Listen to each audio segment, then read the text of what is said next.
2, and are we now? Gotta do the double recording because there we go. Episode 331 with Miji, introduced to me by the great Gabby Dragons. But how about you introduce yourself, please? First of all, thank you so much. It's such an honor. I heard so many great things about you, Tommy. So I'm elated to be on your podcast. Thank you. I'm Miji, and when people ask you to introduce yourself, there's so many things that come to mind. But in a nutshell, I am a mom, an entrepreneur, and a former military spouse. And I am just going through life, navigating life just the way like everybody else is in these times. So thank you. Yes. And we spoke on the phone, and yes, you're in the best possible way, spiritual person. You and I spoke, and we immediately jumped into, there are no accidents in the universe. Everything happens for a reason. We're here dealing with our karma in this incarnation for whatever reasons we set out to before this life started. And what got you into all of that? Because whenever I talk about that stuff, people look at me like I have two heads, but you jumped right into it, and I was like, seamless. Well, I think that for me, right, and not a lot of people know that part of me. I think only the people who are close to me actually know that spirituality is a big part of who I am in the business world, in my work. I don't, people don't know me that way. So it's refreshing to hear somebody has somewhat of an interest. I think for me, what led me to where I am, it's the journey of my life.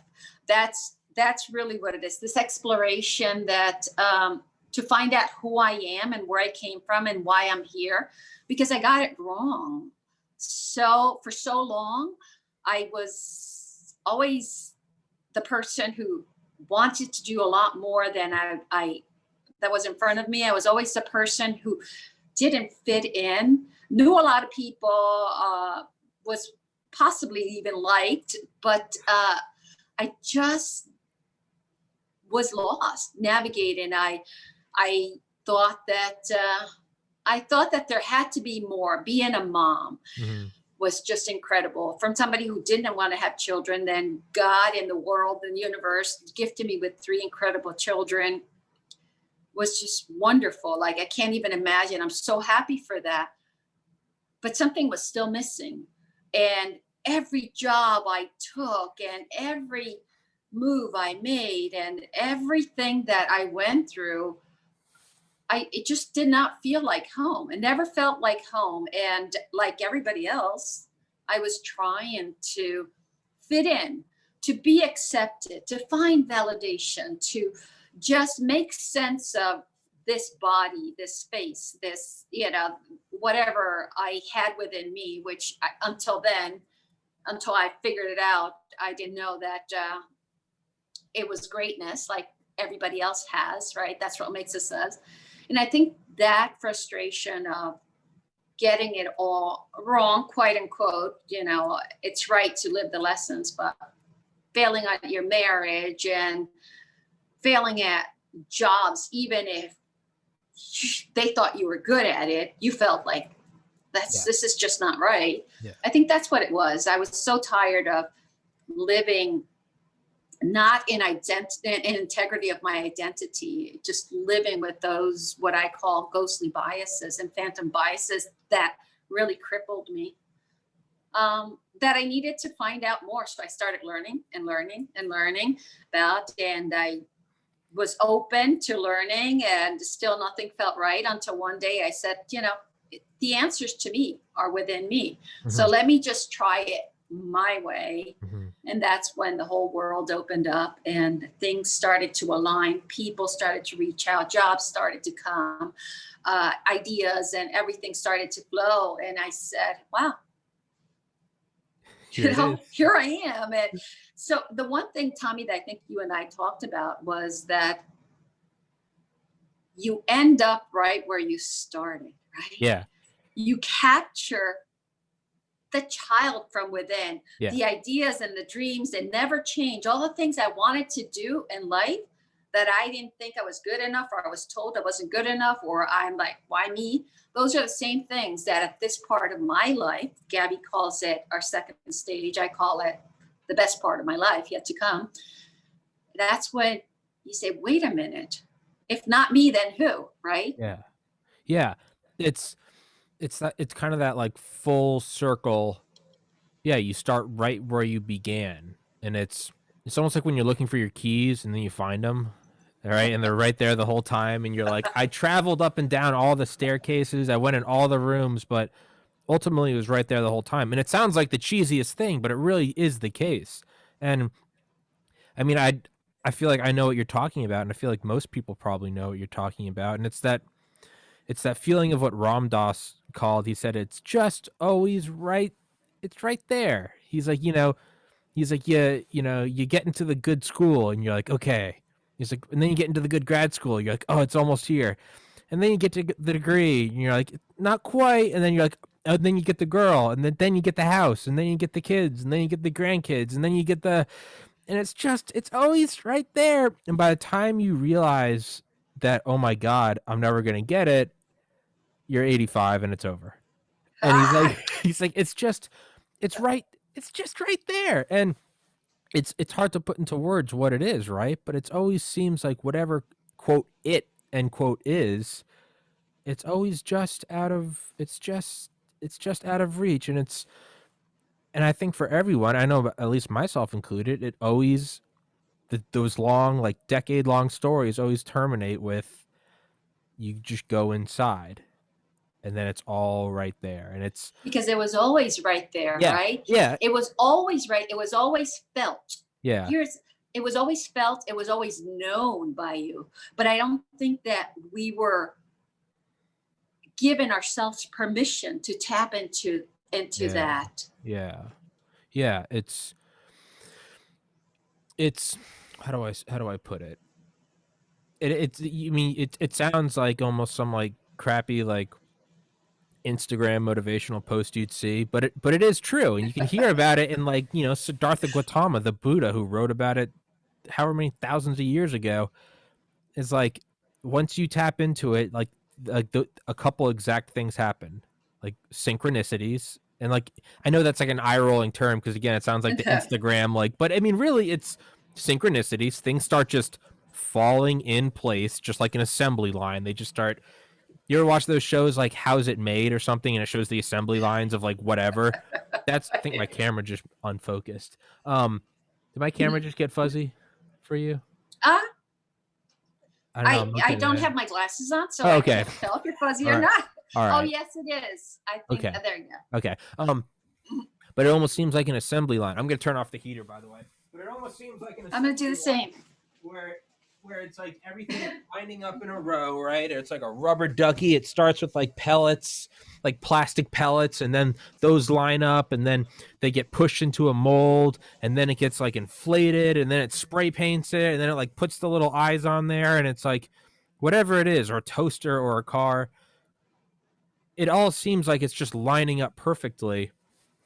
And now I'm realizing as I say it, but in an assembly line, it's not, those aren't synchronicities. It's like, no, that was destined to happen the entire time. And I'm kind of realizing now as I say it, maybe there aren't synchronicities. Maybe that was destined to happen the entire time. And the seeming chaos of it is just another part of the assembly line. So whereas we perceive it as like, oh my God, it's all coming together. It's like, dude, it was always going to come together. I started this podcast December 2019. So it's like, it was always going to come together 6 months after you turned 29.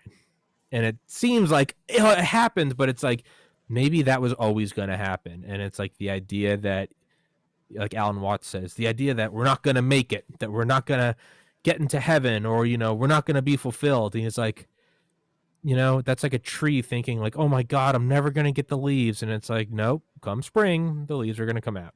And it's going to be nothing you did or didn't do. They just happen. I don't know what I'm talking about. I'm kind of getting off. Oh, no, I love it. I absolutely love it. I think it's so refreshing to meet somebody at such and I use this very lightly, young age, obviously, because it's not, right? You've lived 30 years already, and there's so much experience already there, but to be able to figure it out, so yeah, at that stage of your life, right, the second half of your life as I call it, uh, it's refreshing.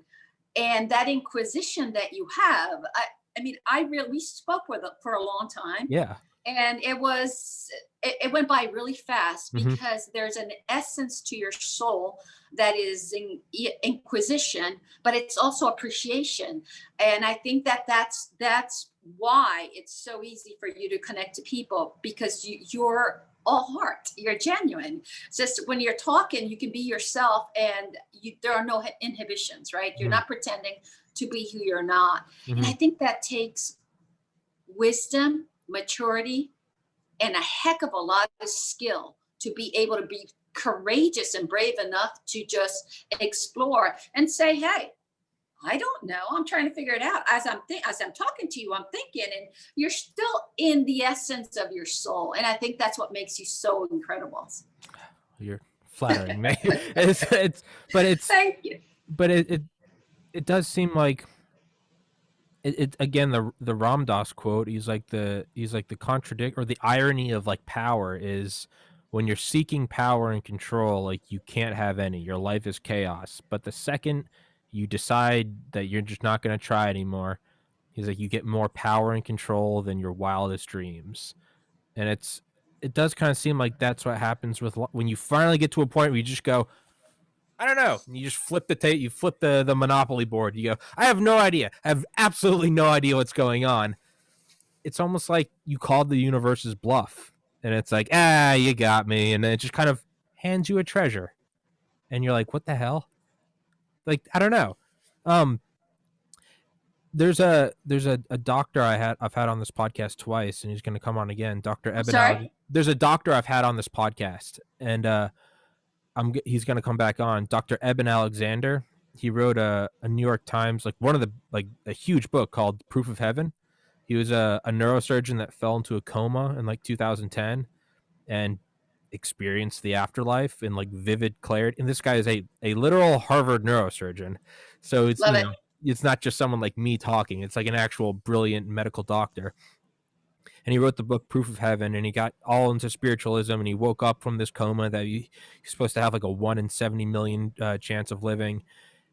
But he talks about in his second book, Living in a Mindful Universe, he talks that it's not simply that in our lives we have like karma that we're working through. He goes one step further and says that everything that happens in our lives, like we planned before this life began. And that's something that I thought about a lot after my oldest brother took his life in 2014. And at first I thought I was Sorry. like, thank you. I was like, this is my karma. I got to work through this. But as the years went on and the kind of the grief kind of, receded, and I started to be able to look at it more with my own odd mind, I began thinking, I was like, I started to get this image of like a football team, and you're in the huddle beforehand and you go break, right? This is the play we're going to go. You're going to run that way. I'm going to run this way. We're going to juke them out, throw the touchdown. We're going to win.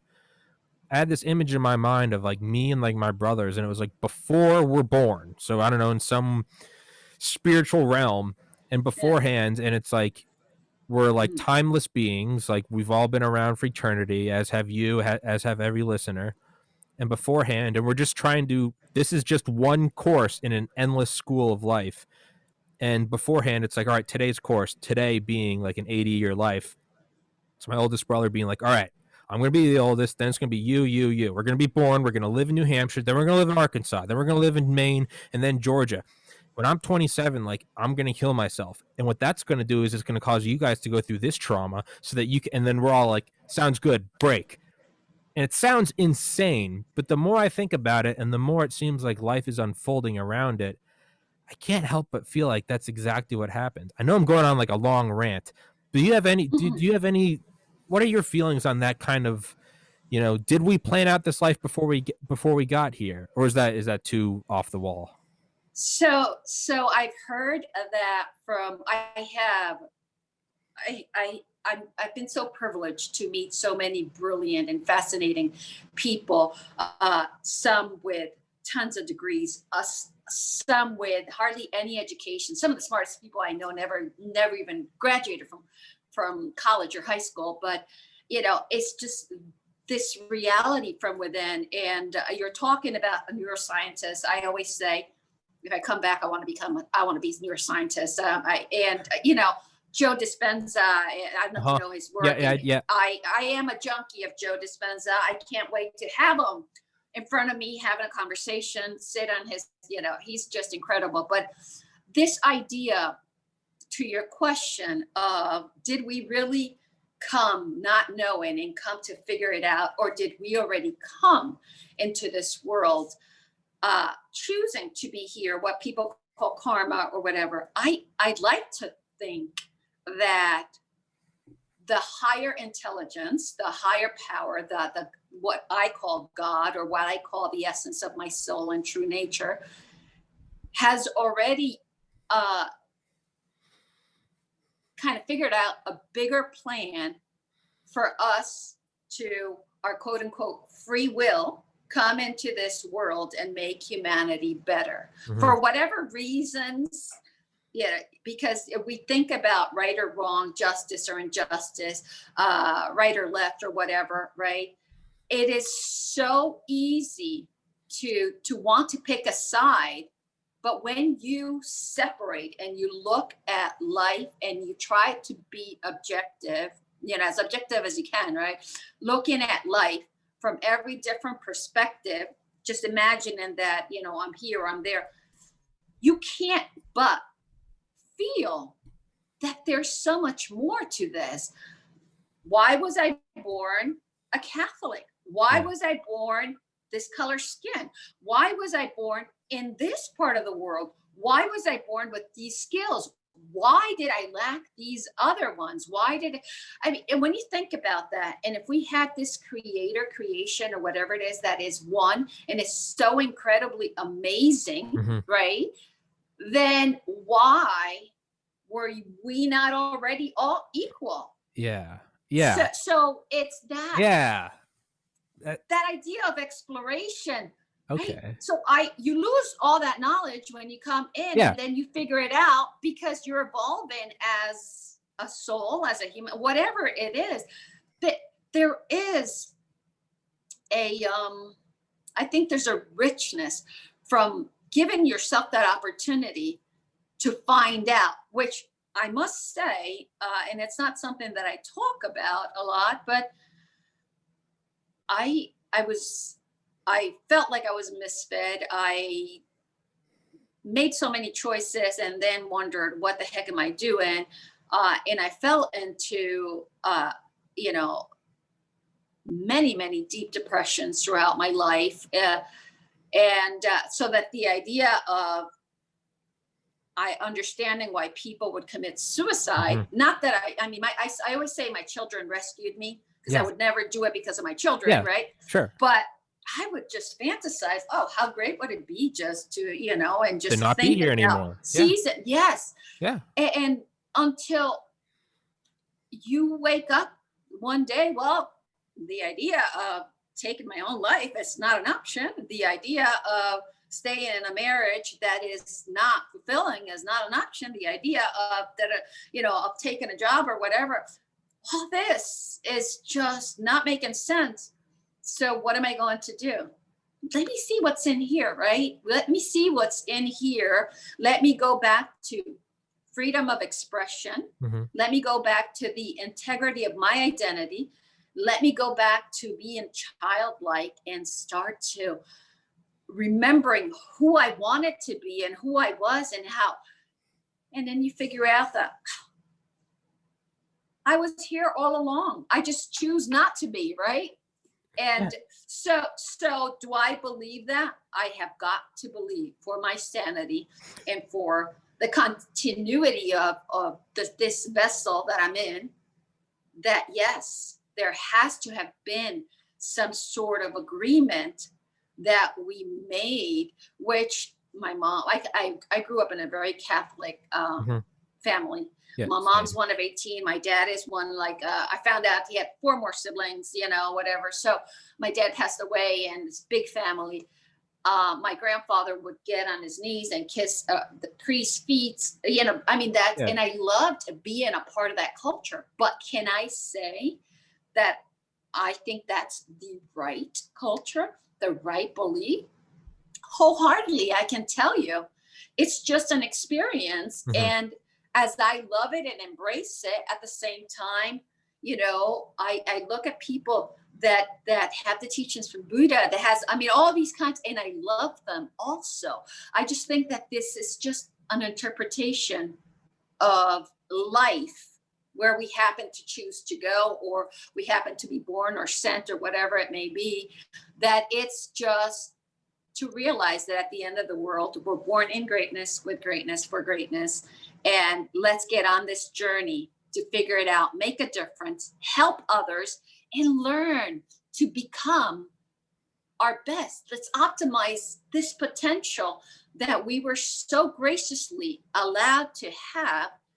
Whether you can speak, see, hear, whatever it may be, there's got to be more. And I'm deferring to what I call God, which Mhm. may be just the universe or whatever it is. That's what I defer to, because otherwise I go crazy. Yeah. Right? It's the same. Yeah, one thing I wanted to touch on is like about like because I grew up in a very like like Roman Catholic family, went to Catholic high school and middle school, and it's I moved away from it for a while, and I've kind of moved back towards it. I don't think I'll ever be like traditionally Catholic again. I think I'm starting to appreciate it for like what it is. It's like fun. It's this like beautiful praising of like the creator and being grateful, and it's like it's like going to a movie, and it's like you watch the movie, get lost in the movie theater, get the big Coke and the popcorn, and like truly enjoy it. But I mean, like, you always know you're in a theater, you're like going home after this, and it's just you can get lost in it, and but I appreciate it. It doesn't make you enjoy the movie any less, and that's kind of where I've evolved to now, where I look at Judaism or Islam or Buddhism or whatever, and I'm just like, oh, we're all just kind of, it's like when you open up an instruction manual and it's got like 11 sides to it, and like it's English, French, German, Japanese, and a couple things you can't even decipher, like Cyrillic. It's all telling you how to assemble the same damn IKEA table, but it's just in a bunch of different languages. It kind of feels like that's what all these religions are. It's like, oh, you're seeing it through your way, I'm seeing it through my way, but we're all looking at the same like eternal light of like love and goodness and creation, and we're just taking it different routes, right? Absolutely, Tommy. And here's the thing. What I say to myself is, you've got to remember that those teachings were perceived and interpreted by the people who wrote them. That's Mhm. how history. So I mean, so maybe they took it. Maybe they were written with some intent, and the readers just gave it a literal meaning. If you Mhm. think about, the teachings and the secret societies, and I mean, so many different things. If you really look behind it all, and not that I'm an expert by any means, but it all goes back to that sense of oneness, to that sense of love, that sense of unity, that sense that it's from within, it's within you. You're here just to make a difference, or to be of service, or to have relationships. It's all the same. It's Yeah. just, there's a saying that my mom has in, yeah, well, not my mom, but my mom is from Puerto Rico, and it's in Spanish, but it's the same lollipop with a different stick. Right? It's just it's the same lollipop with a different stick. So whatever stick may be is according to which vessel, which country, which whatever, place or belief or environment you are evolving from within. Mhm. So I don't know, but I love to think that that is a journey that is worth experiencing, right? Yeah, and it's to wrap back around to what you said earlier. I'd never thought about until you said it, was like if there is this, almighty power that can create anything and everything is perfect and there's nothing that it can't do, right? God, universe, whatever. Then at some point you have to look at all the problems in your life and be like, hold on, are these really, oh no, why did this happen to me? And it's like, hold on, right? It's like when your parents teach you a lesson you can look back now and I'm like, oh, I get why, like, we had to do chores, and it's like we weren't actually in trouble. It was like, oh, we were learning this thing, right? It's, someone took the remote control, and so we all got grounded until one of us told the truth. And it was like, at the time, I was like, oh my God, I'm gonna go to jail. I was like 5, and it was like, no, they're just teaching, like, hey, tell the truth, And you're like, oh, I'm thinking about, just as this podcast is going, if there's this power that can do anything and create anything and it's all perfection, then all these troubles, they almost have to, it's like a scrimmage. It's not a real thing. It's not a real game. It's like a practice. We're playing like full pads practice with whistles and crowd noise and cleats, but it's like, you're not actually, excuse my French, it's like you're not actually fucked. Like you didn't lose your brother to suicide and then get suicidal yourself. And it's almost like I hate to break it to you, but your grief, it's not 100% real. Like you were learning, and when you realize that, you're like, as I'm realizing as I say this, I'm like, oh, yeah. If this thing could create pure perfection, then any deviation from that perfection isn't a real slight at its power. It seems like it's an encoded message. It seems like it's like a teaching, right? It's a lesson. So thank you for that. No, thank you. I mean, it's so incredible to speak to someone like you. I had no idea what we were going to discuss. I thought we were going to talk business and everything, and this is lovely. So here's the thing, right? I just really believe that, like, things don't happen by chance. That it just, we have the laws of physics, and they have to play some sort of some sort of a role in this whole thing. Excuse me. We also have the freedom to choose and to think. We also have the ability to, and going back to neuroscience, and we have the ability to regenerate ourselves, right? We have to impact ourselves. The brain, we're learning so much about the brain as we evolve. We're talking about the reptilian brain, that fight, flight, or freeze response, into this frontal lobe, and this brain that is so powerful that now can clear can bring you to the place of peace, right? Impact your vagal tone or whatever it may be, and allow you to think with such greatness that maybe we're just put on this earth so that we are given a chance to learn to go from the reptilian to the frontal lobe, and then create all the magical things that we can create to experience this incredible life that only we can dream of, right? It's almost like this treasure box that we have from within that says, hey, you're born with this treasure box, and you're going to go on this journey to see how much of the treasure you can actually begin to use in your life. And we say, hey, let's go do it. And when we're here, we're like, oh my God, nobody gave me a key, or it's so hidden that I don't even know that it exists, or is it really worth it because I'm allowing everything outside of me to derail me from this journey, because we weren't told, we were not told the second we were born that we were born perfect.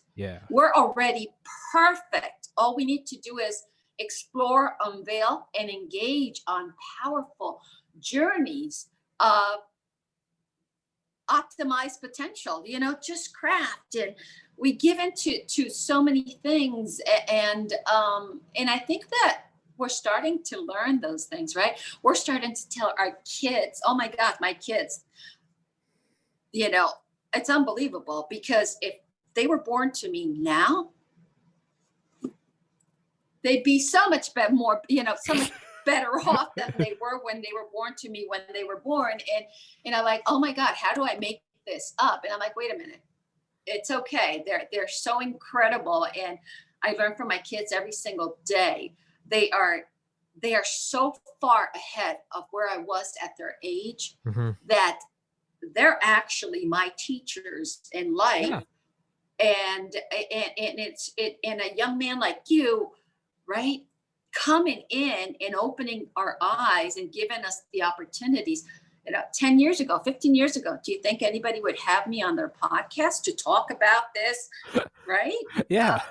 Yeah. I mean, it's sorry, I interrupted you. No, I was finished.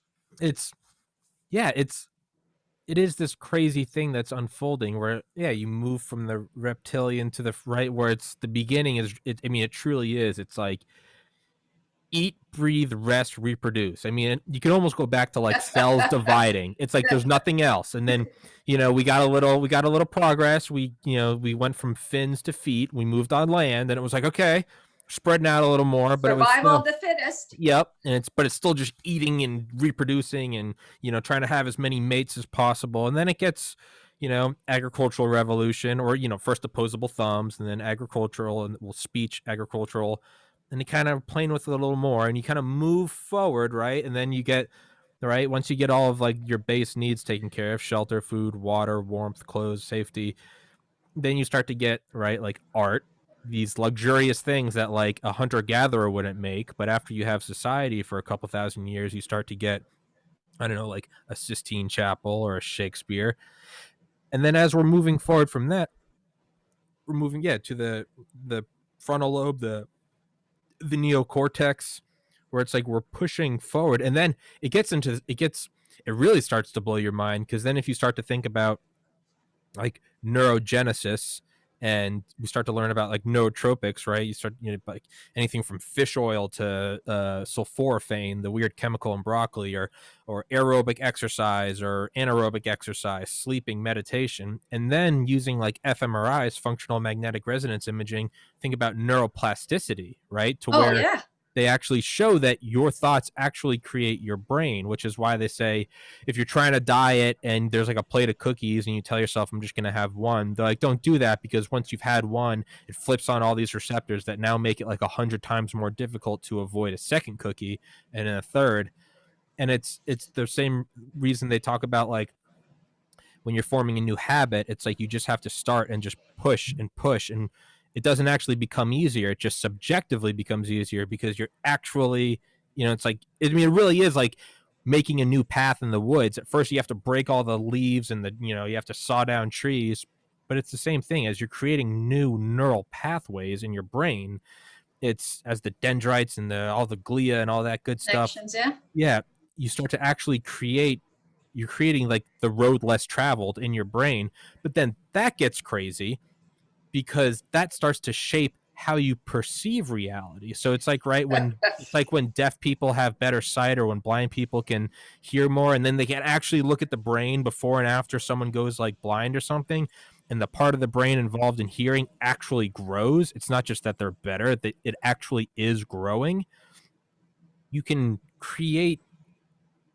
grow new parts of your brain, or mold what you already have, to the point where you are now actually changing your reality based on how you're growing your brain in different ways. But then there's a feedback loop to where you can use that growing brain to research, nutrients to take to help your brain grow more. I mean, now you could say the next jump is something like Elon Musk's Neuralink, which I don't want to do. That seems a little dystopian. But the point is like, if we can use, that's the whole like I know I'm going off the rails here, but like that's the whole technological singularity hypothesis, is bootstrapping ourselves to infinity. And it's where the second we can create artificial intelligence that is smarter than us, or we merge with it, the very first thing that thing is going to do is create a second generation artificial intelligence that we couldn't create. And it's going to create that second gen, and that second gen is now going to be smart enough to create a third, and then it goes off into infinity. It's like once the new iPhone can design itself, we're going to start having 12, 13, 14. The newest iPhone is going to be every day. and it's going to go off into infinity. I don't know where the hell I'm going with all that, but no, I love it. I have so many conversations. Like I'm saying, who am I? Who am I to say to anybody that their thought, their perspective, their beliefs or feelings or essence is wrong? I'm not at all. And I've had the most interesting and in my old thought, the most bizarre conversations with so many people who have told me so many thoughts and ideas, and they're living their lives on those convictions of whether they themselves are not human, or that's bizarre, or whether they themselves interact with other whatever it may be. And I have friends that are super spiritual who believe that they travel within dimensions, and they come back and they tell me all these stories, and I just sit there and I listen, because the second we decide that we are not to judge, to blame, to interpret, to discern, expect, demand somebody else's journey, to design it for them, the second we decide to do that, there's such a liberation that says, I'm allowing them to do that as best we can. It's a little harder when you're a parent, but then you say, wait, if I'm allowing that for them, because it's what I want for me in whatever shape, form it comes, right? And then there's this release of stress, anxiety. There's this opportunity for dreaming and thinking and creating and evolving and connecting and sharing and exploring. And I think that's really the mindset, if you would, that I think that we should be advocating for, right? And I know that we are living in a time of, this is the second year of COVID, and this is so many things. And I choose to state, my girlfriend calls this the great pause, right?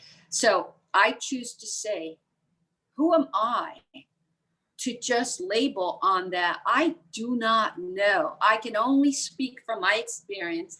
I can only choose from my experience, and I can only try from that which I know I want and I choose, right? So I can't, I choose not to.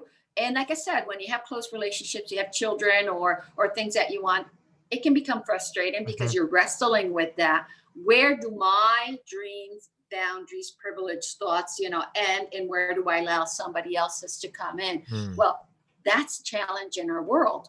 We need to ensure that we all are leveled at in the same plane, right? Which, and the energetic levels, I think that is what they call the nirvana, the bliss, the seventh level of energy. Where you get there, and most of us can only tap into it, right? And it's fascinating, because the lower one is the I call it the poor me syndrome, which is self-victimization.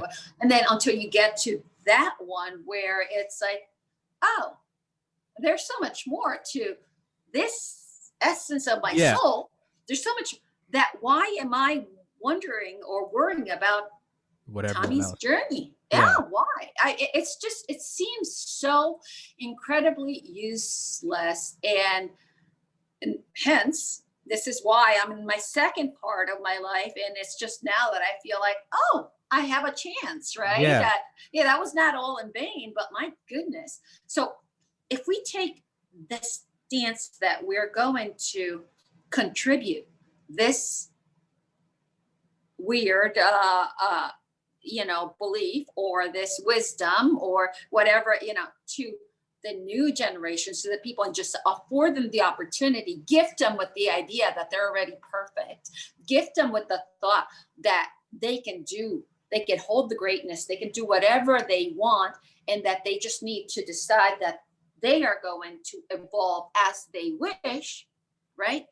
Then we would have healthier, safer, more productive, more loving, more more privileged societies all around. Yeah. So I don't know how we ended up talking about this, but the Doesn't bottom matter. line for me, the message is, let's just, how many, like I said, I don't think that many people know that part of me and those thoughts. And, maybe people will shut their connections after this. Maybe somebody will open. I don't really care, because that's where you are, right? Hmm. That's where they are. What I need to do is just give myself a chance to really experience life. I have, in one of my businesses, that the motto I use is, because the experience matters, right? The name of the major business, the one that I developed years ago, it's Motivational, Empowering, Energetic Journeys. I started with managing, empowering, energetic journeys, until I realized, who am I to manage? Yeah. But I can motivate. So there, why? It's because the experience matters. Your Yeah. experience matters. Mine matters. Everybody else's matters. And that is, we can use to create the journey that we call life, right? Whether it's physical or not, or whatever it is, it's up to whomever. Yeah. So I don't know. Yeah. It's, in conclusion, I have no idea, but Yeah. but that's, yeah, I liked what you said about, opening up to this side of you, and some people may shut it off, some people may open up. I've realized that, at least in my short experiences, that when I used to keep those things to myself, more so in college, like I'd meditate every day, have these weird spiritual experiences, but then I would sort of, take that mask and put it in the closet, and then it was like, all right, now I'm going to be pre-med Tommy, and I'm going to be very serious with my collared shirt. And it was like, because I assumed that's what everyone was. That's what Well, they told you needed to yes, do and be, right? yes.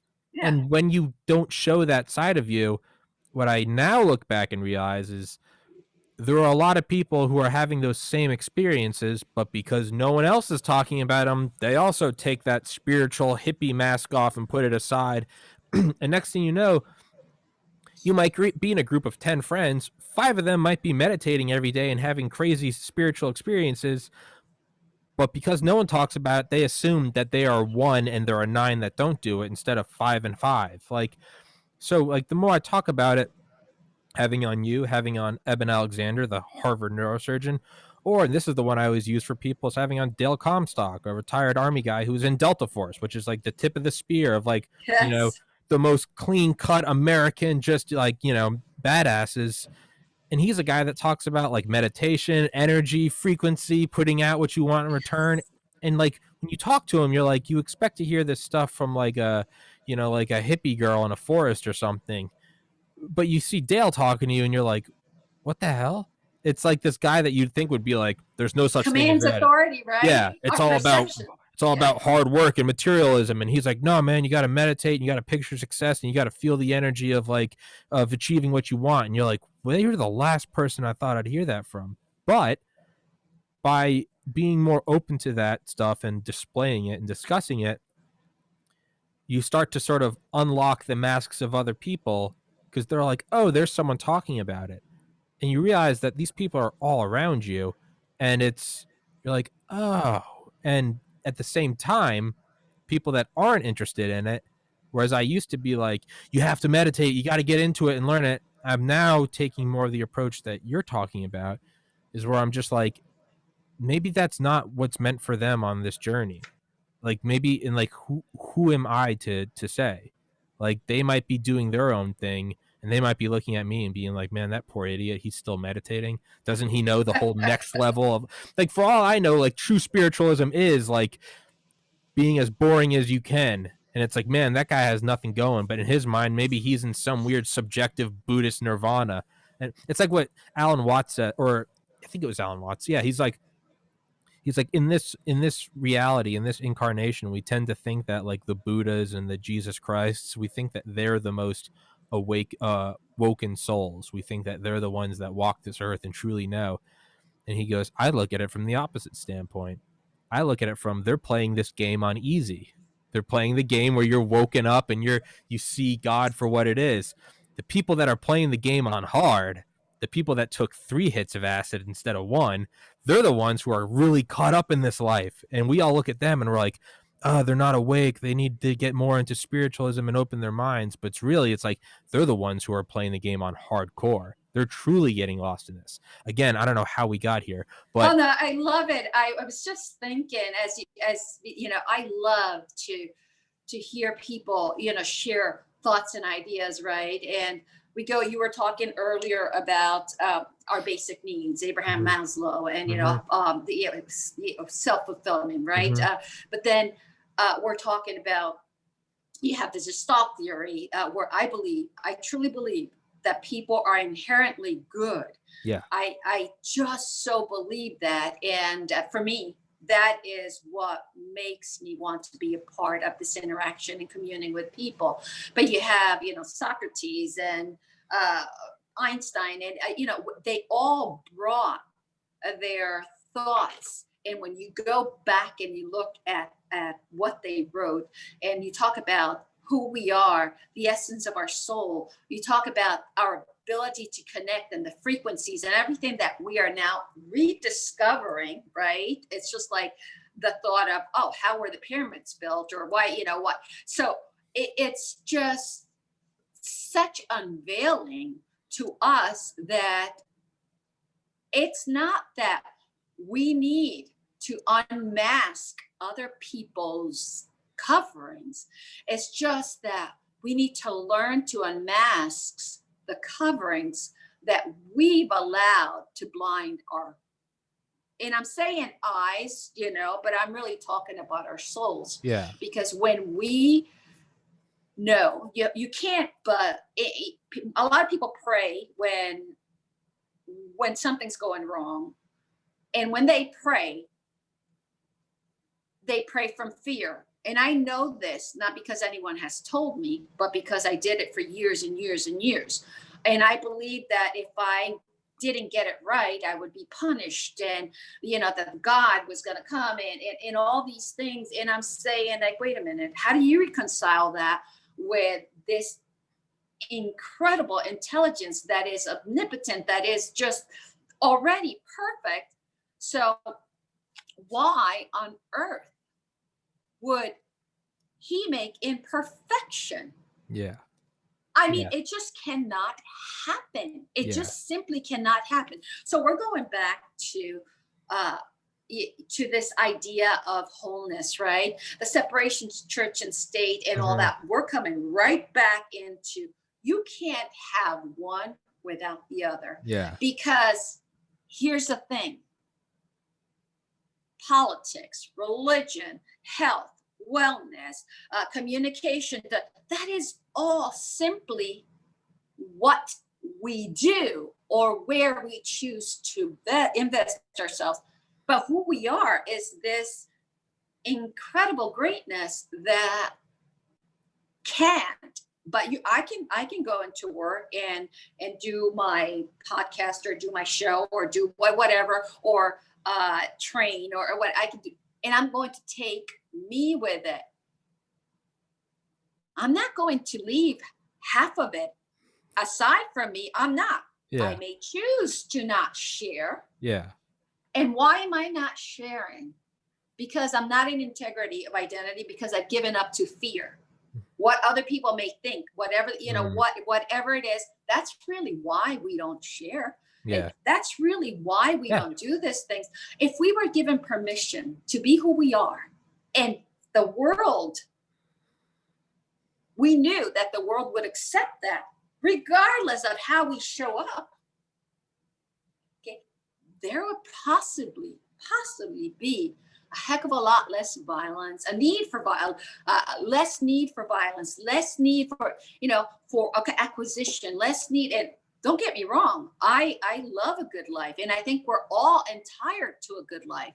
I think we all have the ability to create it, and I'm not saying this when we're looking at geographical disparities and all that, sure. Right?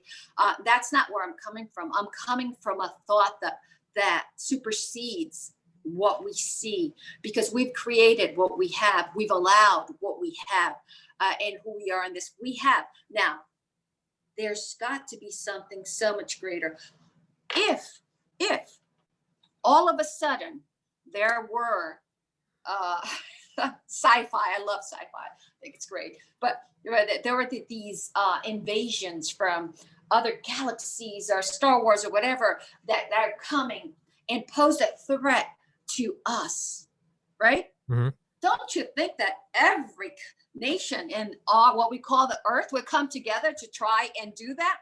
Yeah. Really? Yeah. I mean, so it's that idea. Why do we have to wait until something? Disaster. Because what gives us the right to say who gets, who doesn't get, who? And I'm not a socialist. I'm not. Yeah. I mean, this has nothing to do with a religion, with politics, a particular party, nothing.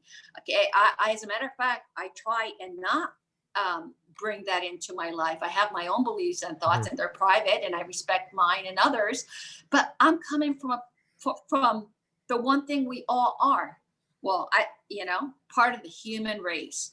Whether you have artificial stuff on you or not, or whatever it is, you're here, and that's what we're choosing to call you, right? So if we're part of that human or life race, the life race. Sure. If we're part of that, then why don't we see that as sacred and want to preserve it? Yeah. To preserve it, right? I mean, thank God that, I was born the way I was. I hated myself all my life for a long time. I didn't like the color of my skin. I didn't like where I was born. I didn't like, because I felt out. So I thought that mattered. And it's now that I'm like, oh my God, I'm so lucky that I get to be this, or that I get, because that taught me how to become who I am today. And I'm not, believe me, there's a heck of a lot of work that needs to be done. There's a heck of a lot of growth. There's a heck of a lot of things that I'm just now beginning to explore that I want to do. But if we give the upcoming generations, the ability to, the permission to be who they are, right? The permission, because we take it away as societies. If we allow that permission, it's incredible. It's limitless what we would be able to accomplish as together. And I'm not going into, the hippie thoughts or whatever. I have no judgment. I didn't, I wasn't part of it. I don't know. I didn't live it or anything, but it doesn't matter. It's the idea that self-discovery begins with us. Success is already within us. And the right to success, the right to life, the right to dream and harvest the potential, right? Through our passions, desires, skills, opportunities, experiences. That is ours. We're born with it, and we need to say, I was born with it, so therefore I will take this as my one guiding rule for the rest of my life. That's it. Yeah. It's one thing you touched on. Ronald Reagan actually gave a speech at the UN and I'm said, sorry? Ronald Reagan, one of his more famous Yes. speeches at the UN, was saying, I often think how quickly all of our friction would fade if an alien force came in and threatened the whole world. How quickly would our world come together? And of course, everyone took that to the races, and they're like, Ronald Reagan's trying to tell us that there's aliens coming. But he gave a speech. It was like, wouldn't it all kind of go away very quickly if an external thing came and made us all kind of work together? But I was going to say about what you said earlier about, like, we don't express ourselves because of fear. One of my friends who's now an actor and a model, but I remember he and I were talking years ago, and he was like, I'm just worried what people are going to think about me if I want to go. And he's now successful doing it, but he was like, what are they going to think of me? And as a biology major, it made me think of microbiology lab in fall 2013. And I told him, I go, think about any lab you had or any class, whatever, some 8 a.m. course in college on a Friday.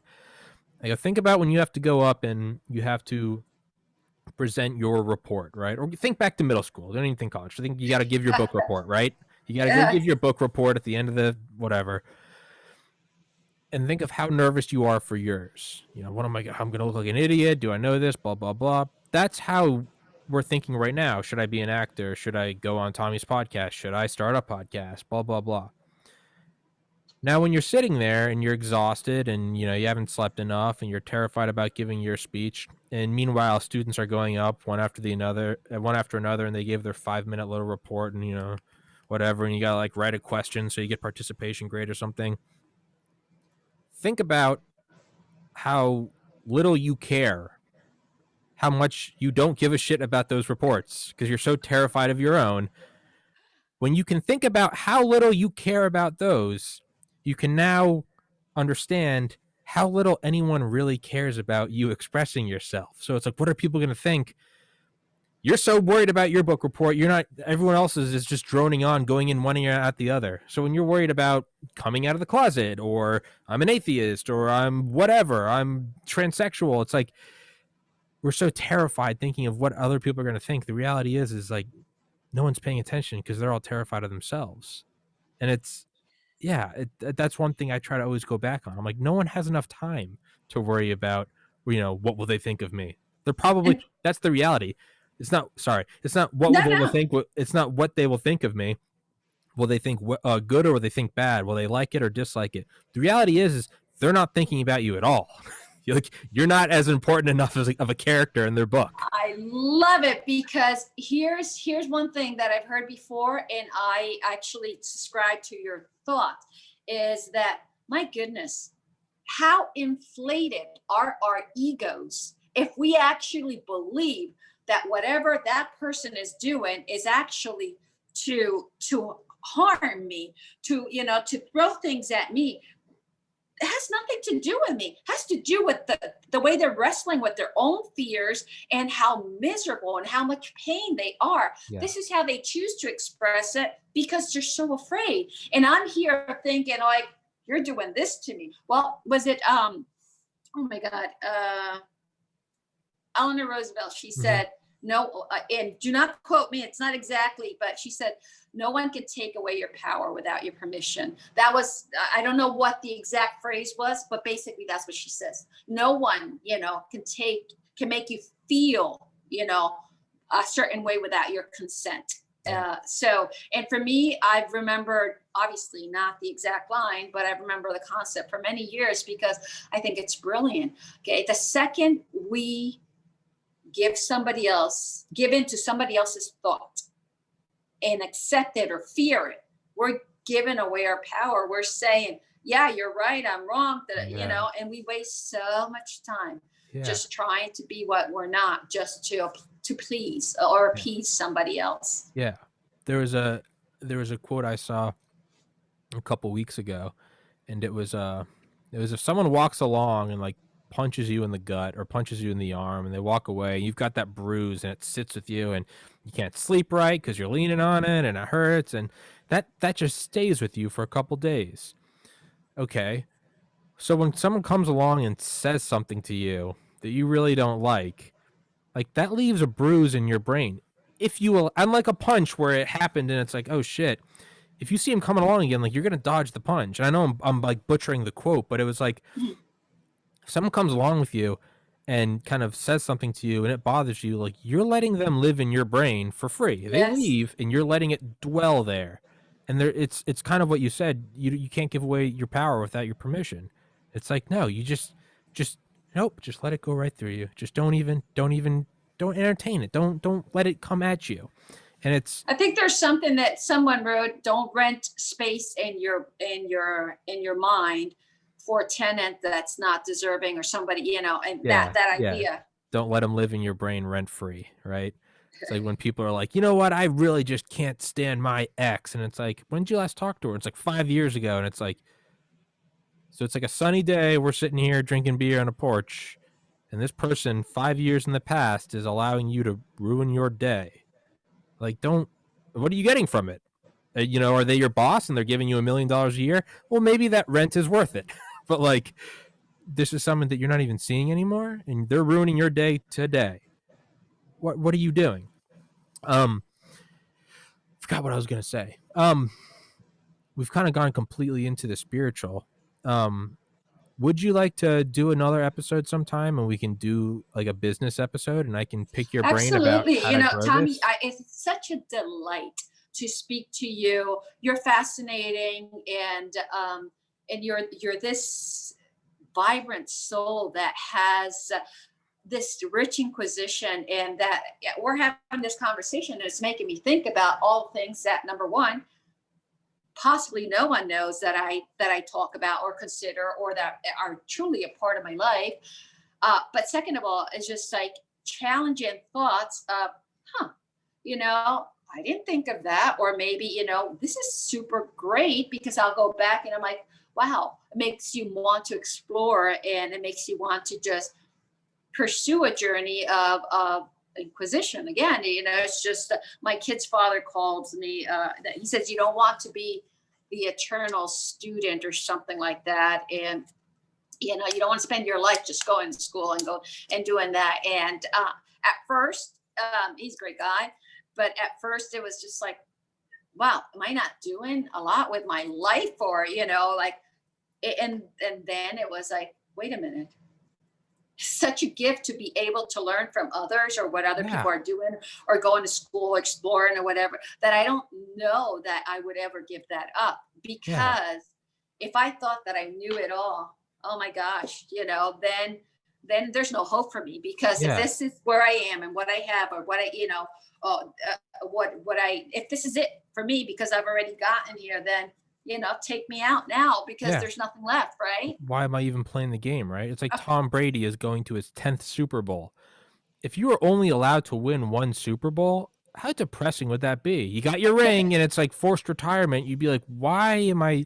No, you get one, and you're like, I bet we can get two. And then you get two, you're like, I bet we can get three. And then you get three, and then you lose one. You're like, bet I can win another. And then it's like you have these comebacks, and it's like, if you can't keep doing that, but that's why, everyone that watches this podcast knows I'm more conservative, right leaning. That's why I have on my friend Ernie, a Mexican immigrant who worked in the Obama administration, because he and I have known each other for 11, 12 years. We were drinking buddies in college in the dorm rooms. We're on diametrically opposed sides of the political spectrum, but I love when he comes on here, and I have people ask, they're like, why do you have him on here, man? I'm like, because it's forcing me to challenge everything I say. He'll bring up facts and figures, and I'll be like, oh shit, I think I was wrong. And I hate it, but that's why I do it. It's like when you keep going to the gym, why do you keep adding weight eventually, right? Onto your bench press, or you're trying to you did a 10-minute mile, now do a 9-minute and 59-second mile, and then you try to do less, and you try to do, because that's the process of growth, and it sucks and it hurts, but the more it hurts, those are the best workouts after. When you're exhausted, you're out of breath, and you're like, oh, like, is that not the best feeling of like, I really pushed myself today? That's why I try to do all these things, and like you said, constantly learn. Like, I'm constantly trying to figure this shit out. Like, I thought I hit the peak when at 23 I got into medical school. I was like, I'm gonna be a doctor. I don't need to learn anything else now, which is patently false. I had about 10 more years of school, but like now I look at it and I'm like, I have like forced myself to learn.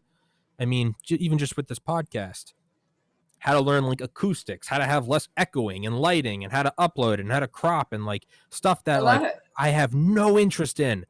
Like, I'm an anxious person. Most people that watch this podcast would never in a million years guess that. I'm like a socially anxious person. I'm 331 episodes in. I have never once done an episode where beforehand I wasn't like, oh, okay, shit, I gotta go talk to somebody. But it's because every day I push myself. Again, I don't know where I'm going with this. I tend to just. You're super gracious, super gracious. You're just a fresh, breath of fresh air. But I want to ask you something. Sure. And I think if maybe our viewers out there, right, would want to hear that. Why did you start this podcast? And what? It's a 3-part question. Why did you start the podcast? What does it mean to you? And where do you want it to go? Can I use the restroom real quick? I'll be Absolutely. right back. Can you do you mind telling people where they can find you and your business and your website? I'll be back in 30 seconds. You take your time. All right. This is incredible to have somebody so down to earth, someone who just wants to share their essence and have a conversation and be so incredibly real. To take a break to just show you who he is, I encourage you to look this young, exquisite human being up. His name is Tommy Kerrigan, and his podcast, which I'd love to tell you, I have no idea what the name of the podcast is, because Tommy says, you've got to come. I said, all right. So I thought we were going to have a little bit of a prep, but I love that because he's showing you who he is. And by showing you who he is, he's opening his soul to you. So like the podcast, follow him, ask to be on the podcast, and see how you can share your greatness with Tommy Kerrigan. I am Miji. I am Miji Chapera Traversa, and you can find me on LinkedIn, Facebook, or any social media. It's Meejie. But here's Tommy. We'll be right back. Thank you. First, why did I start the podcast? What does it mean to you? And where do you want it to go? Sure. First one was very long story short. I remember when my dad dropped me off at the frat house I was living in Valdosta on my birthday in 2010. I was 20, so my 20th birthday, August 7th, 2010. Was a terrible student my whole life. And I remember sitting there on the couch that night and realizing that in 3 years I had to go live in the real world. And it, scared the shit out of me. And I thought ahead that night. I did a little meditation and I was like, if I really push it for 3 years, I bet I can become a doctor. And it was like a terrifying goal, but I was like, I bet I can do it. And everyone that I said it to was like, you're crazy. And then I ended up doing it. So for 3 years nonstop, studied all day, every day. I stopped partying. I did research. I published research in aquatic toxicology. I graduated magna cum laude. I scored in the 95th.6 percentile on the MCAT. I got into the University of Miami Miller School of Medicine in 2013. 15,000 applied, 100 got in. I was one of those people that got in. I say all of that to say, right when I graduated, I realized that I'd been thinking about it for a while, but it dawned on me that I really wasn't happy. I was very proud of getting in, but I wasn't happy, and I deep down knew it's not what I wanted to do forever. And so I remember thinking, kind of back when I was living in the frat house, and I thought, I bet I could be a doctor if I pushed it all day, every day for 3 years. I remember thinking, I bet I could find a way to make a living doing something I liked. And my uncle, my godfather, who I'm named after, Tom, went to Duke Medical School. And I remember him telling me, if you're smart enough to be a doctor, you're smart enough to make more money doing less work. And I was like, okay. Unlike taking 3 years from inception to getting into medical school, this took 7 years of where I was like, I bet I can find something I like. That took all these weird turns and different paths and writing and graphic design and blah, blah, blah. But it finally culminated with, I was kind of, in hindsight, I can see that what I was really doing was I was whittling down to like, do I really love that? No. Do I really love that? So finally, my best friend, Matt, who I've known since 2001, when we were in 5th grade, he said to me, like, probably like a month before I started the podcast, he was like, you should do a podcast. And I was like, yeah, I've thought about it. And he was like, Tommy, you've been doing podcasts your whole life. You just haven't been recording them. So you just talk to people. For everyone listening right now, Miji and I spoke on the phone once, but we've never spoken face to face till now.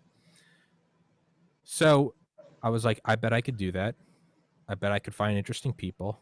I'm well read. I bet I could make a podcast, and I bet I could turn it into a living. So that's a very long answer to your first part of the question. Why did I start it? It was, I bet I could do it. I bet it would be fun. The next thing, what does it mean to me? I truly love to learn.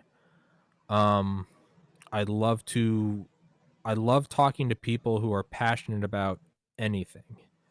Early on, I thought it was about specific things. I was like, I want to talk to someone that was in the CIA, or I want to talk to someone that flew, fighter jets.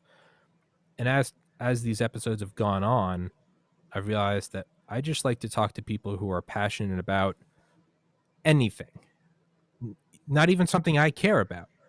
When they're passionate about something, it's like a form of like, it's like a log on a fire. Energy, Yeah. contagious, Yes. frequency. I can sit here and feel it. I've had people come on that are light years more intelligent than I mean, literally guys that work at NASA. And I just like learning from them. I love asking questions, and I love kind of, one of my favorite things when I studied for the MCAT, I made all my own examples within my study guides. So instead of trying to like, it'd be like outside of a cell, there's a strong cell barrier and there's active diffusion, and you can only let in so many potassium ions for however many sodium ions. And then like I'd make a note to myself and I'd be like, this is like when you're working at a bar and, there's some guys coming up and it's like for every guy that comes in, there has to be 2 hot girls, right? And that's how it goes, right? And it's like, so I'd make little notes like that. And I remember I put them online and I had so many people reach out to me and they're like, dude, like your little like notes made me laugh and it made me remember. So I say all that to say, I found that not only do I love learning, I love kind of taking that and putting it in like bite-sized analogies for people, not because I'm like, people need to learn or because I'm an educator, but rather what I like to do is I want to show people the same interesting thing I saw so they can enjoy the same thing, right? It'd be like if you're looking at an optical illusion and you see it and it's really interesting. Yes. You're not necessarily like trying to educate on others to see the optical illusion because of some like, big brother complex, but rather you're like, wait, no, just look at it from an angle. You look at it and then, oh, I see it too. Like, I just want other people to experience the same thing. So it's like, when we're making weird analogies or something about, talking with my brothers before life began as a football analogy, it's because I just want other people to see that too. So what does it mean for me is I like to learn and I like to digest that and then kind of put it back out in weird packets and analogies so other people can, I guess, experience the same joy I did when it's like when you finally figure out how to do like a math problem in like 5th grade and you're like, it clicks and you're like, oh my God, that was awesome. Like, I want other people to like, I guess, have those same clicks. Does that make sense? Yes, I love it. I absolutely love it. It's so vibrant when you speak because I can see your light, right? I can truly see your light and your passion just exudes out of your pores. So it's just like really incredible. Plus, you're speaking, and I'm saying, or thinking that the way you can relate to people by being exactly who you are, it's really why people come to be with you because there are no frills. This is who I am. This is what I do. This is why I do it. And where do you want it to go? Well, again, flattering. What do you want out of it?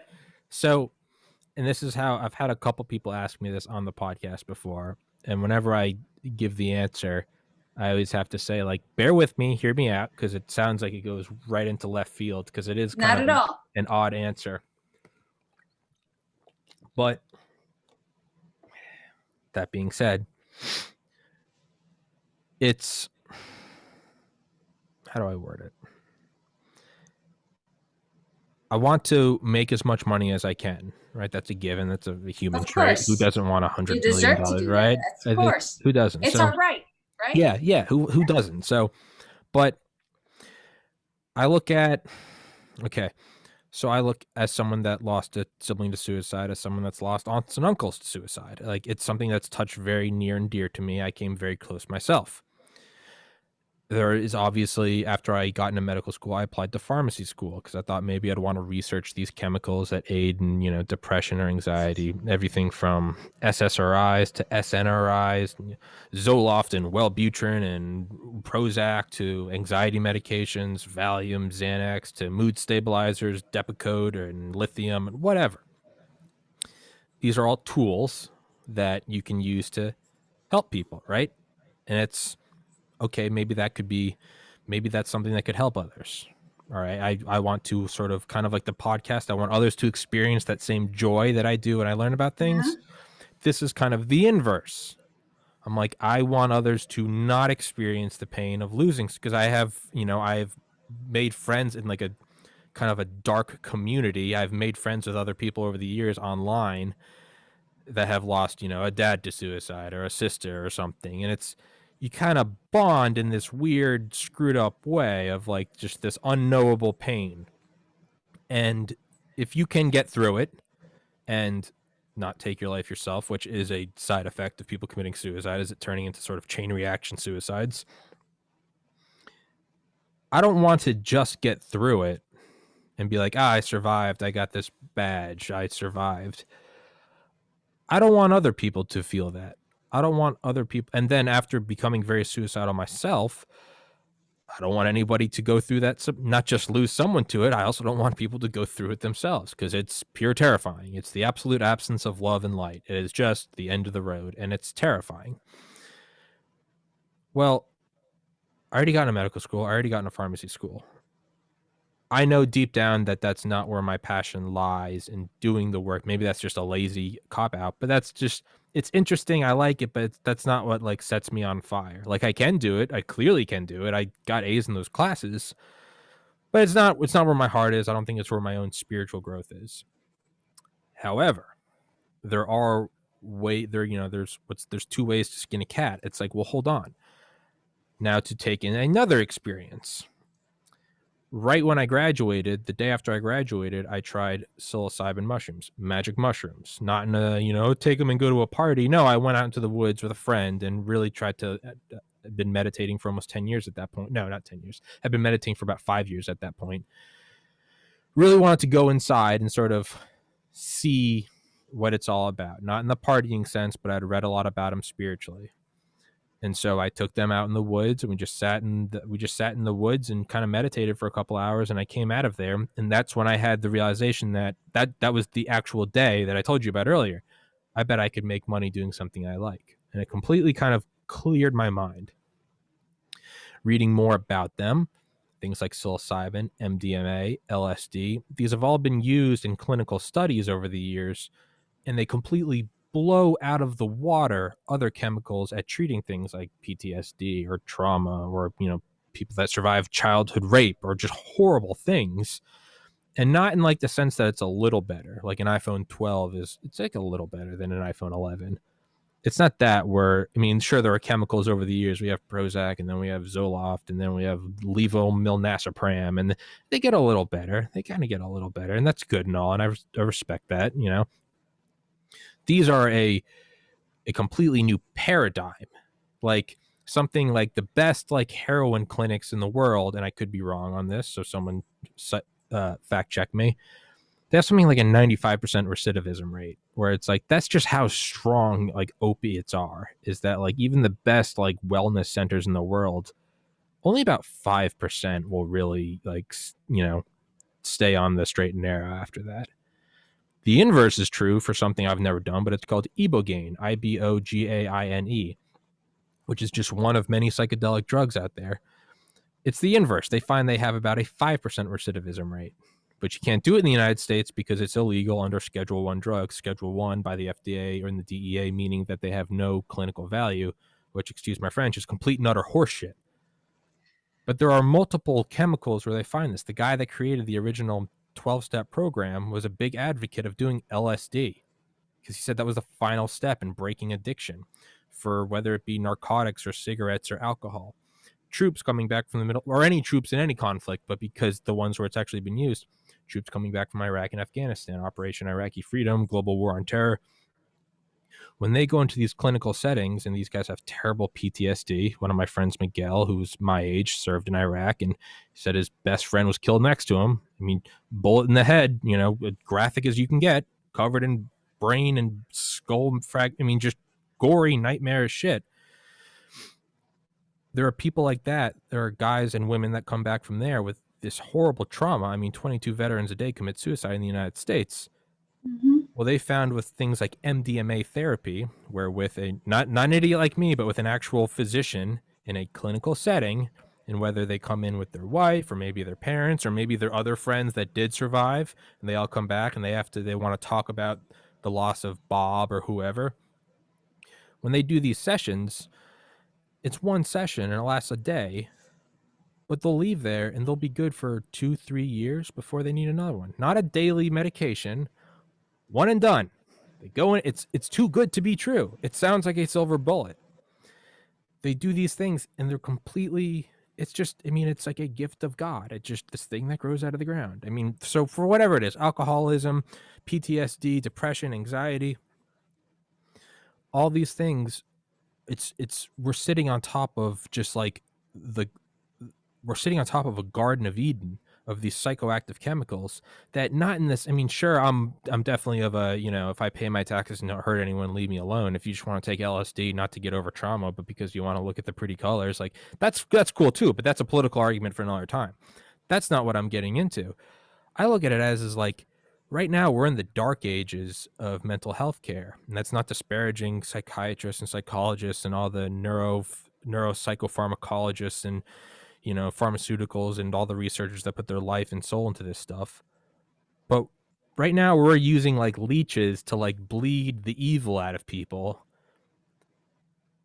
And instead of waiting 500 years to where we have like anesthesiology and like, you know, the septic techniques and surgery and invasive care and stuff, and it's like we don't have to wait 500 years. I think it's, I mean, literally like right below our feet. These things, these fungi, these roots, these mushrooms. Low hanging fruit. Yes, they're right there. And like we could go in like one generation, we could go from like, you know, hey, you're going to be prescribed this. Here's some side effects. It might be erectile dysfunction. You might not be able to bear children, but your depression might get marginally better by 2%. It's like there are things where it's like it's all but like a sure thing it's going to work, to where it's like going in with like, you know, it used to be you get a wound on the battlefield, you're dead. And then it got better when we learned how to amputate, but then even that was like, okay, now you're going to hobble around on a peg leg. And versus now it's right, you get a bad cut, you go in and get stitches, and then you're out in an hour. I think we are right on the surface of, so this thing, the Multidisciplinary Association for Psychedelic Studies, led by Rick Doblin, MAPS, MAPS, is about studying all these drugs: DMT, LSD, psilocybin, MDMA, ibogaine, ayahuasca. There's thousands of them. They're all these natural things. He's studying them, or this whole organization is, and they're also, I think they've just started in the last year or 3 at Johns Hopkins. They finally got these like special, I guess, I don't know what word, permissions from the DEA or the FDA to research these horrible chemicals. Mind you, Schedule 1, marijuana used to be in Schedule 1. Heroin's in Schedule 2, right? Now we're seeing just how much money marijuana makes when you can buy it.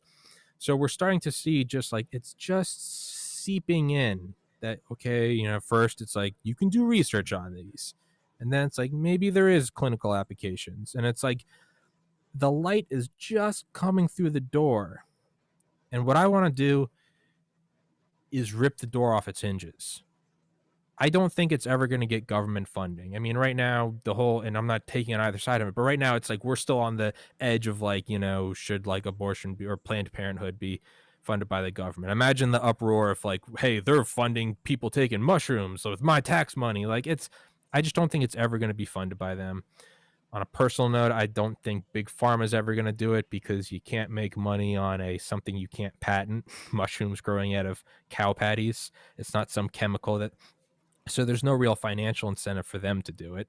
I don't think government will, because it seems like a political hot potato. LSD, the 60s, now we're funding that, right? It's what I want to do. So that whole long-winded explanation is I want to make as much money as I can.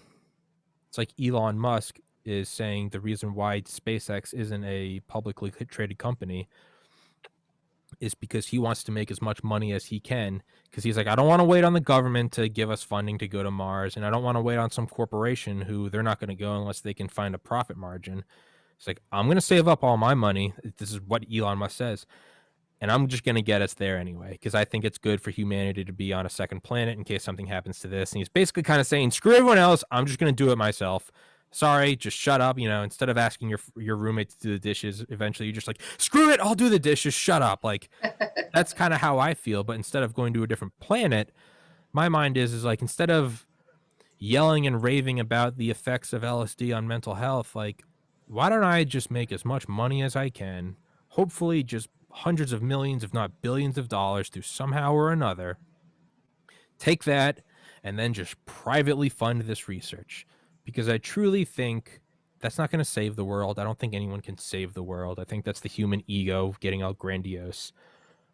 I want to fund that before I die, be it, I hope I don't die tomorrow, but maybe I die tomorrow. Maybe I live till I'm 100. Before I leave, I would like to leave a massive sum of money to that, or whatever association takes its place. I'm not married to that one. I don't care. I just want to see like legitimate research go into all of that. I don't care if there's a profit margin or if it's just a generic. I think if I can leave that impact where I don't even have to do the work, I can make the money doing something fun like a podcast and then give it to the researchers who actually have to spend the time in the lab. But if they're able to create therapeutics from that, maybe it's 5 years, maybe it's 50 years, that directly and massively decreases the percentage of people like my brother that take their lives, and like myself have to experience that, as well as personally have to go through that sheer terror of thinking there's no help. I'm in the worst situation in the world. I feel like death. I go to the doctor and like I get a pill and I take it and I still feel like shit. Oh my God, there is no hope. If I can push the needle on that, to me, that's I can truly like leave this world knowing I left it better than I found it. And I would do it anonymously. Obviously I can't because I talk about it a lot on this podcast, but it's not even like, it's like the quote, great things can happen if no one cares who gets the credit. Like, I don't even care. Like, you name it after whoever does it, the doctor can name it after themselves. I don't care. If that can happen, I think that would have such a ripple effect on the world of I mean, how many people out there are affected by this stuff, and then it's just sure to help the masses, but I mean, you can really start to extrapolate on what happens if someone like an Elon Musk or a Jeff Bezos, what if they're suffering depression? What if they have this experience and they go, oh my God, like that helps me so much. I'm a new person. I'm in the second half of my life. But instead of having a little podcast like me, they can have $200 billion to where they go, oh, I can reshape the world in a better way. Now, granted, that's a little more pipe dreamy. The primary goal is, I think we are sitting on the edge of a mental health revolution. They're not chemicals that need to be invented. They grow out of the ground. They've been used by people since ancient times. We know they work. Look at the 60s. We know they have the power to transform people, right? I mean, look, that's how we got the Beatles. I mean, come on. Like, that's Jimi Hendrix, Woodstock. We know they work, and that's when they're illegal. Imagine if they were actually studied, put into capsules that you can go and get in an orange bottle from a trusted pharmacist, and if something happens, call this number. Like, I think that really could completely change the world, and it's just right there. It's just right. It could happen tomorrow, but Well, there's so and many people barriers. care more than you know about that, right? Than we all know about it. And people just really care because we know that pervasive, prolonged stress and anxiety can lead to trauma. Yeah. We know that trauma is the inability our brain has to make sense of something. We know that when stress, fear, anxiety, immediately that reptilian brain, survival brain kicks off, right? And then consequently our bodies suffer and all these kind of things.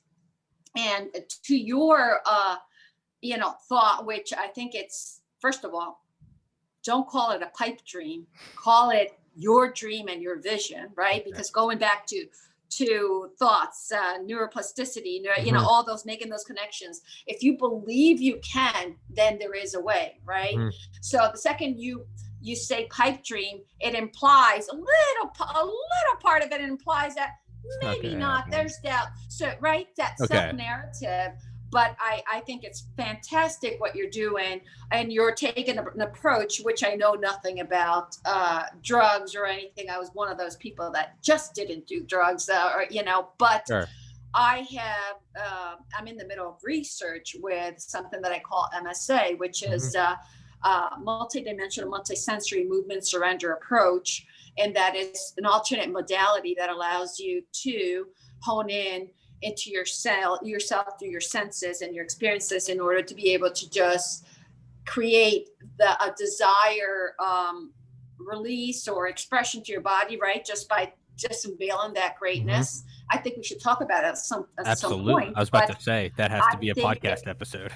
I actually I'm listening to you, and I have a team of incredible people that, you know, we're exploring, we're doing this, and I'm thinking, oh my God, you might want to just jump in and be a part of, you know, some of this, because I think you would be incredible. But it was all because of that same dream that you have in a different way. We're all looking for answers on how to take away the pain, rid people from, you know, going back to the experiences matter, right? It is the experience that we have in this world that really makes us make the choices we make. The experiences matter so much that if you can't feel at home with your experience in this world, then you look for answers. And my kid's father wasn't, you know, my youngest was born while he was in Iraq, right? I was a military spouse, blah, blah, blah. And I know that when he got back, our marriage was even worse. I mean, he was never around or anything, and he's a great, great, great guy.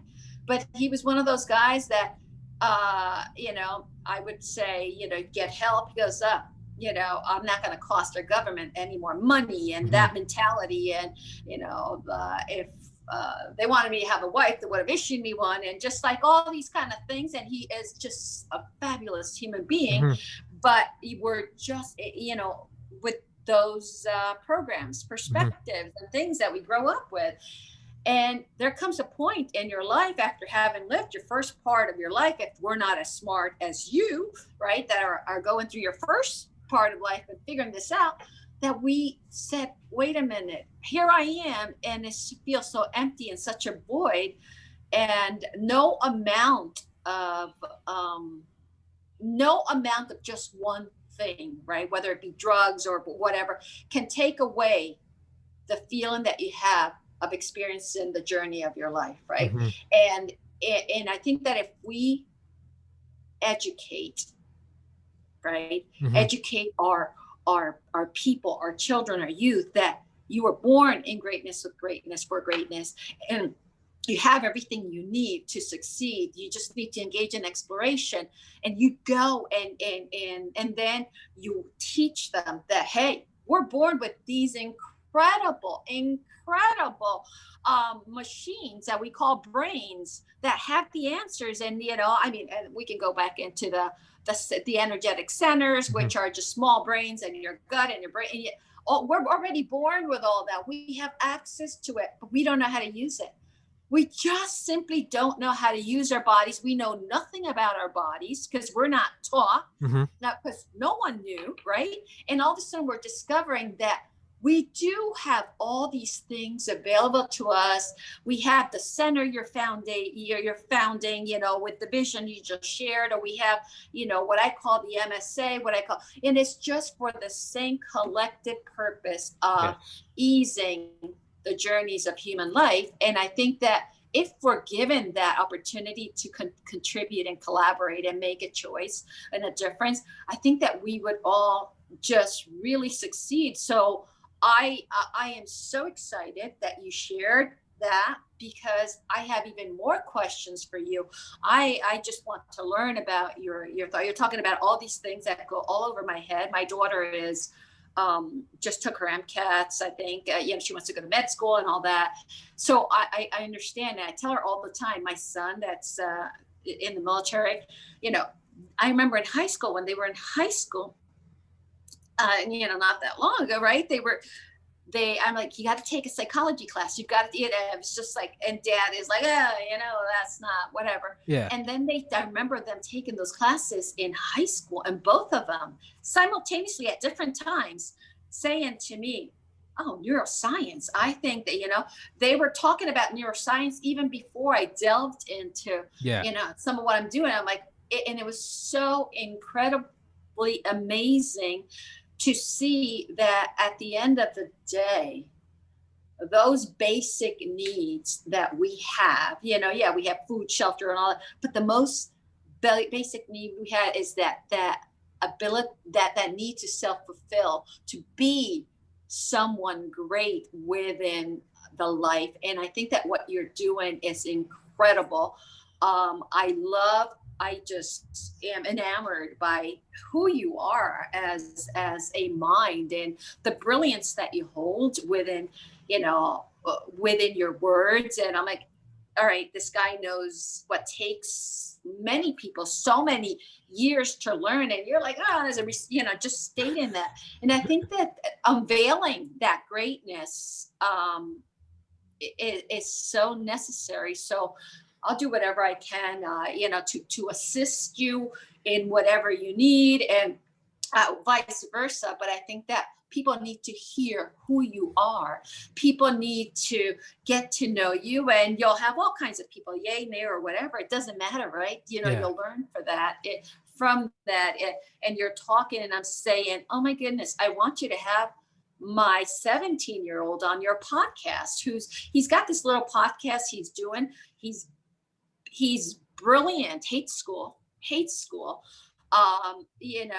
but it's so creative, and he's an old soul. And I'm thinking, you can be such an influence for kids that know that they hold greatness from within and just simply don't know what to do with them, because he's just gotten into college and he really doesn't want to go. Mm-hmm. And I'm not saying he has to go. Like I said, some of the smartest people I know don't have any degrees. I, on the other hand, just took a bunch of things just because I was looking for answers, and didn't believe that I held anything from within.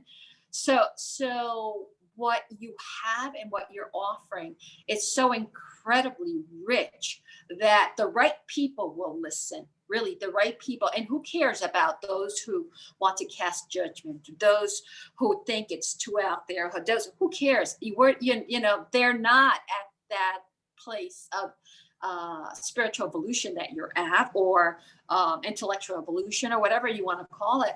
But you are experiencing life just the way you wanted. Somebody who could go to med school for, and do all the things you did, graduate magna cum laude, he said, and all that. I mean, it's incredible to me. I wish I had your brain so that I could do some of the things I want to do, right?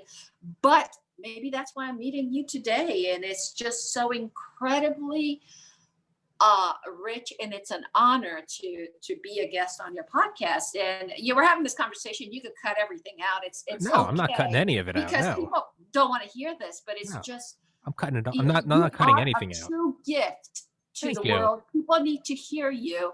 And those people, especially those people who are searching, are desperate for self-validation, right? Are desperate for that knowing that all they need is them. They don't need anything or anyone else. Yes, we all want money. We all want, relationships. We all want all the things that we want to have a great life with, but to have an experience that it's worth navigating through in this life, right?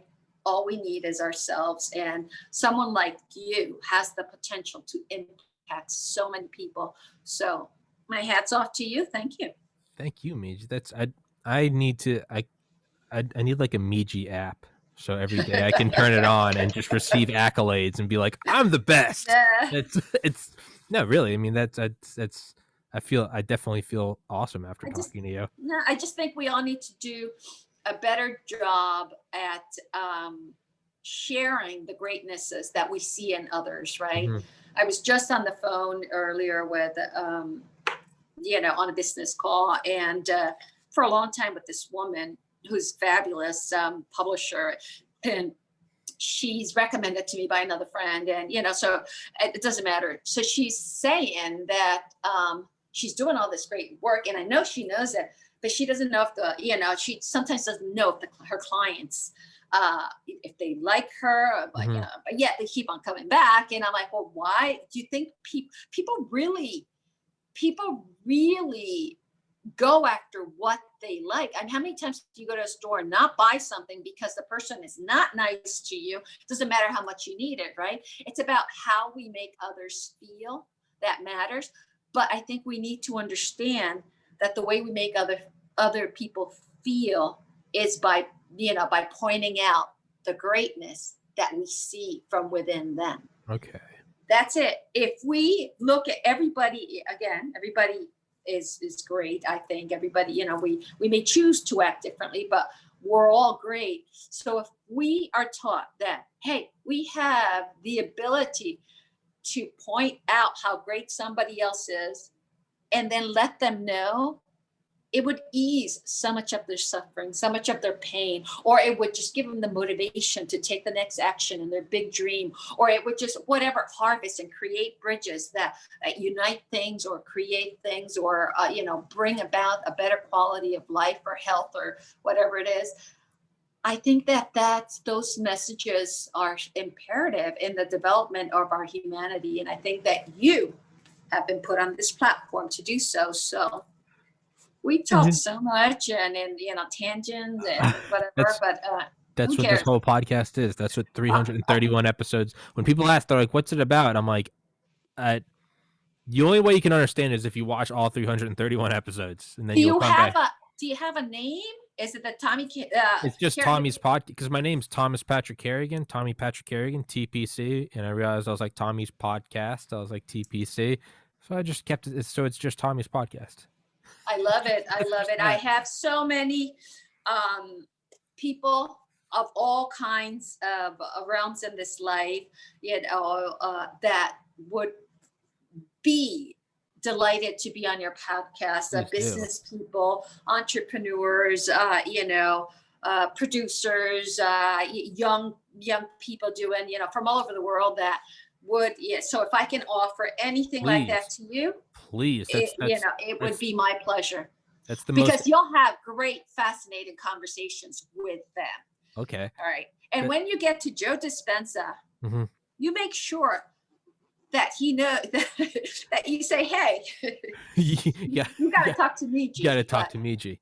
He would probably be delighted. He's the number one, the most sought out neuroscientist speaker in the world. This guy. So do you look him up?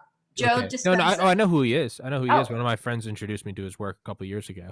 Okay. Yeah, we spoke a little bit about that earlier. Do you know him? Is there no. I have a friend that knows somebody that knows him. And actually, it's your friend that introduced us, Gabs. Oh, really? I've been telling Gabby she needs to go to one of his workshops. It's on my thing. I know he was having one like in January in Florida or something. He's no longer doing weekends. He's doing like full week because, sure. He takes people, the imaging, before, during, and after the retreats and all that, the brain imaging. So yes, it would be like a dream come true to be able to just be in that room with this brilliant man who talks about the brain, the body, the heart, spirituality, and the essence of science. He's just brilliant. So if I can get him on, I will make sure that you are there for that episode. I'll make sure you come on. I just want to. I remember. I call myself a self-proclaimed Joe Dispenza junkie, right? I like people like him and Andrew Huberman from, but I remember when I discovered him some way, somehow, I was first with Dr. Barbara Fredrickson from Chapel Hill University or whatever. She talks about positive psychology. And I mean, that was years ago, right? And I like her. And I started reading and learning about all this positive psychology, which obviously evolved, and then it was epigenetic, neuroscience, and all these things. And I came to his work, and I'm like, oh my God, it's just, you don't know, like in this world, you know nothing about what he's talking about because he's so brilliant. But yet you're like, wait a minute, this makes sense. It feels like something I already knew, right? Even though I knew that I didn't go to med school, I didn't do any, but it was just his concepts they're really what matter, because it's concepts talk about, this is the body that we have, and this is what we need to do, and we can change our lives at a cellular level. And he's explaining everything to you, and you're like, yeah, you kind of already knew but didn't know, right, at all. But it just makes all so much sense. And so anyways, I think we've been here for a long time, so we can just this is I don't even know what time it is, but it's been a while. 6:48. We've got an hour and 48 minutes, and that's how I know it's a good episode, is because you're gonna have to cut it in segments or something. I will do no such thing. I'm going to upload the whole thing as one episode. That's how I do it. But yeah, and goes for you and for anyone listening, the one thing anyone can do to really help this podcast is just, if you know anyone even remotely interesting in any field, whether they make jackets or whether they fly the space shuttle or whatever, anyone interesting that has any passion for what they do, the most you can do for this podcast is to just get them on here. Put me in contact with them. That's the most I can ask from anyone, is put me in contact with cool guests. Absolutely. It's absolutely, do you have a subscribe button on your thing? Yeah. So we'll share it on some of Please the groups that I have, but I'll be more than happy to make those introductions, because I believe that what you're trying to build is needed. Number one, I believe that when you look back at your early days and the evolution of what you created, you can't even fathom, right now what you will be able to build. But most importantly, your desire to make an impact towards humankind, which is exactly where we align, is not only needed, but is groundbreaking with the thoughts that you hold. And therefore, it is an honor to me to be able to just do whatever I can. Thank you so much. I would love to have you back on again to talk about MSA.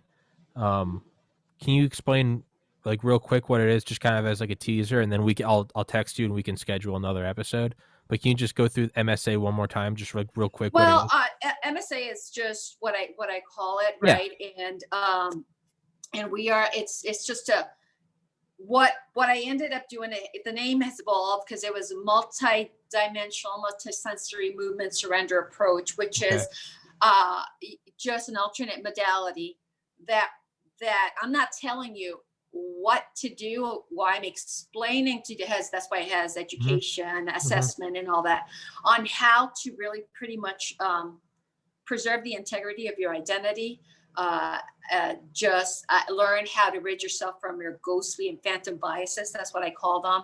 And also have that freedom of expression to know that you're born in greatness with greatness for greatness, right? So because it's a long story on how this evolved over the years and how people have come and contributed with particular music and videos. And I mean, for this, because it's about the experience once again. So we're in the phase of matching some of that with artificial intelligence. And somebody else was doing that for me. And you learn a lot. It might not be the right outlet for that. So you take a step back when COVID came, and you're like, oh, I'm so glad that it's not out there, because something's missing. And it's just the evolution. And I have the mentality that the world is so abundant, in a world of it's now what, 8 point something billion people in the world. It used to be what, 7.2 or 7. So there's room for everyone and for everything, right?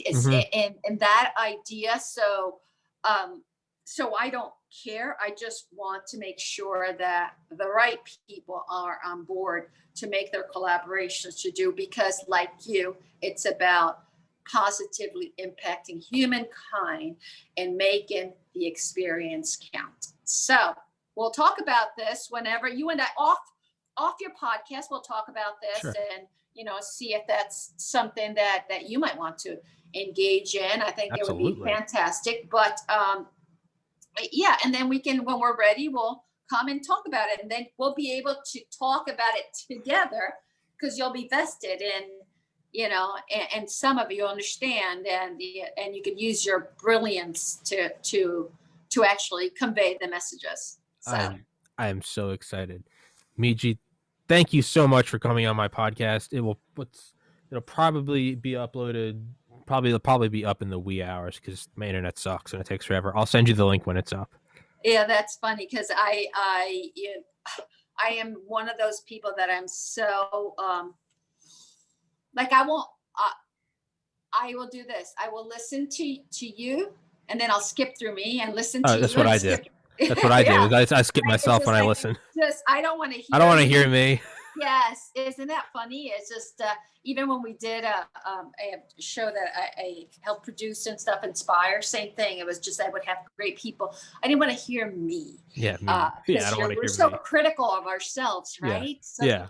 But when you hear the other person and you give them a platform to just share their voices, you realize that people are so incredibly amazing, and people's dreams really make impact, right? Yeah. That's all we all want.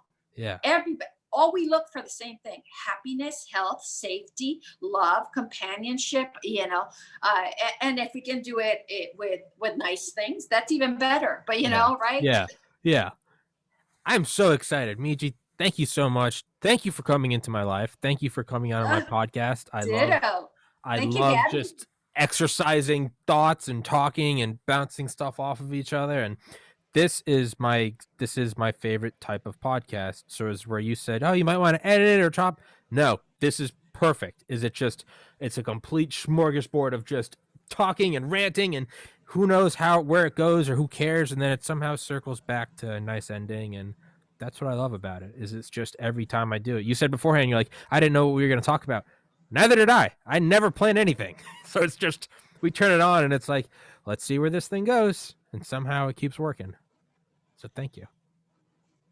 It's an honor. Thank you so much for coming on. I'll send you the link when it's up, and I'll text you and we can set up another episode.